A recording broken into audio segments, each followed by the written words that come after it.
Well, I'm excited. We got a strong group of leaders here, starting a new Congress, and I'm excited about the leadership we have here on the Democratic side. We got a lot done in the last couple of years, and we got a lot more to do, a lot more to finish what we've already done.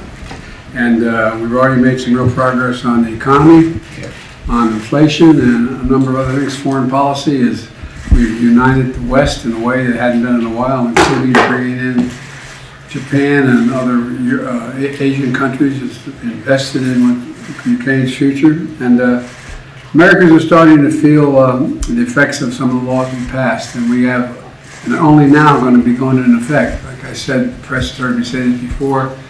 We're in a situation where we promised folks on Medicare their insulin was going to go from about $400 a month to $35 a month, but it was a promise. Well, guess what? As of January 1, it's a reality. And people are feeling the effects of it. There's so much more of that out there. And we're going to discuss how we can continue to build on the progress, ultimately lowering the cost for middle class and working class families.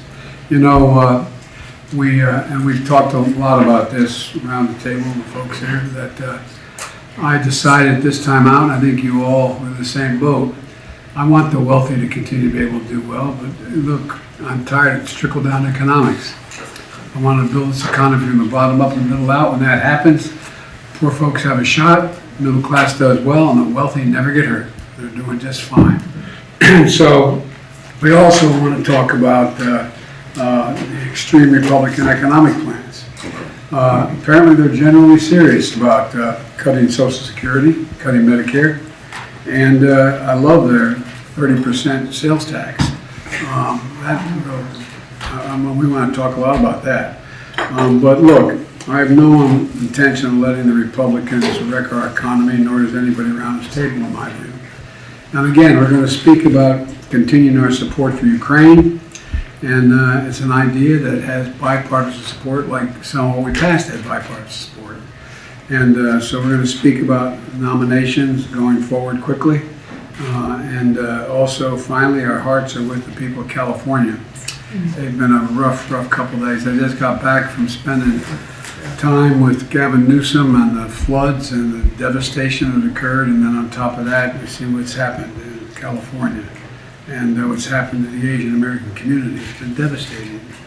The Vice President's going to be going out. I've been talking with Gavin Newsom and Judy Chu and Anna Eshoo and Hilda Solis, and we're working out a number of things that we can and are going to be doing. So the bottom line here is that we got a lot to talk about. And yesterday, my buddy Dianne Feinstein introduced her Senate assault weapons ban. I am asking you all to send that to my desk as quickly as you can. Good evening, friends. Happy Tuesday to all of you. This is a big game changer.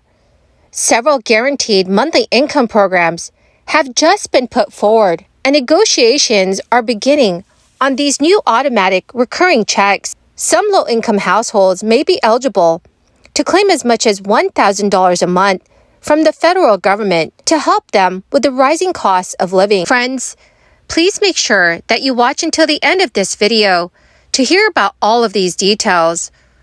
Also, to say thank you and for being here every day and for being part of this community. I will be announcing 2 winners this Friday for a $75 Walmart gift card giveaway. If you'd like to enter the giveaways, please make sure that you are subscribed to my channel, click and like several of my videos, and also comment below the keyword of each video that you watch. The more videos that you comment on, the greater your chances of winning. Senate Minority Leader Mitch McConnell said that House Speaker Kevin McCarthy should lead the way on crafting a solution to the debt ceiling deadline so that the United States can keep paying its bills. The Senate GOP leader said it's reasonable for Kevin McCarthy to consider spending cuts as part of a debt limit extension before what the Treasury Department says is a June 5th deadline to avert any economic calamity. But Democratic leaders and President Biden say they will not entertain cuts or other negotiations that are tied to the debt ceiling. Senator Mitch McConnell has recently told reporters, I can't imagine any debt ceiling provision passed out of the Senate with 60 votes that could actually pass this particular House. So I think the final solution to this particular episode lies between Speaker McCarthy and the President. Mitch McConnell's remarks raised pressure on McCarthy, who was seeking to navigate demands from House GOP hardliners to force aggressive spending cuts as part of any debt ceiling extension. While Mitch McConnell has negotiated past deals with President Biden, including when he was vice president, Kevin McCarthy has little experience negotiating complicated deals with Democrats. So it's still not clear what can get the votes to pass the House of Representatives, where Republicans control a narrow majority. President Biden has made it clear that the debt limit is non-negotiable and that he won't grant any concessions to meet the country's obligations. Democratic leaders are backing him up. Senate Majority Leader Chuck Schumer agreed with Mitch McConnell that the responsibility is on Kevin McCarthy to move on the debt limit. The White House said last week that Biden would meet with Kevin McCarthy along with other congressional leaders to discuss a range of subjects. McCarthy made it clear he plans to bring up the debt limit. And when asked what kind of debt ceiling bill could get enough votes to pass the Senate, Minority Whip John Thune said, "I would say anything that can get through a Republican House and that could be signed by the president probably could get 60 in the Senate." So, dear friends, how do you feel about what's going on in our government? Please let me know your thoughts in the comment section below. Universal Basic Income is a set of recurring payments from the government to all qualifying individuals. Andrew Yang popularized this idea during his 2020 presidential campaign, and then once again during his run for New York City mayor in 2021. Since stimulus checks became a crucial component of the federal government's economic plan, the concept of sending residents more money has entered mainstream debate. During the height of the crisis, multiple relief packages were passed that included stimulus checks to Americans on the federal level. Funding for these programs can come from a multitude of sources, including government spending or even private sectors. Alaska has one of the country's most extensive universal basic income programs under the Permanent Fund Dividend. The fund was designed to provide state residents with a portion of state oil revenues.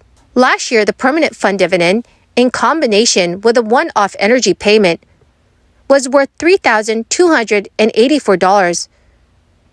In the state of Washington, State Representative Liz Berry has introduced House Bill 1045, which would establish evergreen basic income pilot programs. The legislation aims to help residents and support them with essential needs, and also putting an emphasis on rent. The bill would give eligible Washington state residents monthly payments that equal 100% of the fair market value of rent for a two-bedroom. This amount in the state of Washington ranges between $892 to $2,199, depending on the area. Millions of Americans are also receiving relief payments between $200 and $1,050 in the state of California. More than 20 million California residents have been receiving the money over the last few months, and when the money is issued depends on the recipient's last name. Married Californians who earn $150,000 or less and have dependents will receive the maximum amount, which is $1,050. Single Californians that earn less than $250,000 and couples with a combined income that is less than $500,000 should also see some relief. The California Franchise Tax Board and the officials expected that most payments would be issued by the end of last year. However, payments are still being issued this month of January. Well, my amazing and most beautiful friends, that is the end of my daily stimulus update video for this Tuesday. My friends, thank you so very, very much for being part of this community. And to show my appreciation, I'll be doing weekly giveaways. If you'd like to enter this coming Friday's giveaway, All you have to do is make sure that you are subscribed to my channel, click and like several of my videos, and then comment below the keyword of each video that you watch. Thank you, friends, and have a very wonderful and very blessed week.